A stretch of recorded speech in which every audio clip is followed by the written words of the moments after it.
Campus থেকে এখানে প্রতিনিধি হিসাবে এসেছি, যেটাকে বলা হতো আলোহীন একটা নগর, আলোহীন একটা পরিস্থিতি বা একটা বন জঙ্গলের মতো, যেখানে আমরা ইসলামের কথা বলতে পারতাম না। যেখানে একটা সময় বলা হতো যে যারা হলে থাকে তাদের কারো নাম সাব্বির হতে পারবে না, অর্থাৎ সাব্বির যদি নাম কারো হয় তাকে শিবির শিবির লাগে।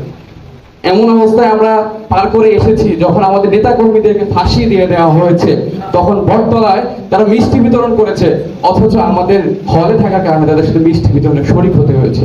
আমরা সে চাপা আবেগ নিয়ে একটা ক্যাম্পাসে আমরা ইসলামী আন্দোলন করে আসছি।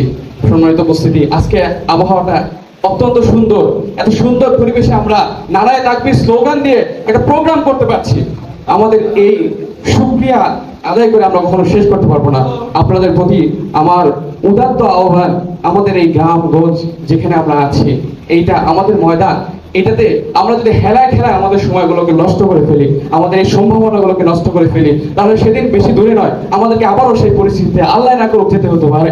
এজন্য আমার আবারও বেশি আপনাদের প্রতি অনেক বেশি আশা এবং অনেক বেশি কামনা নিয়ে আমি শেষ করতে চাচ্ছি যে আমরা আসুন সবাই নিজেদের জায়গা থেকে নিজেদের মান উন্নয়ন করি, নিজেদের মান সংরক্ষণ করি।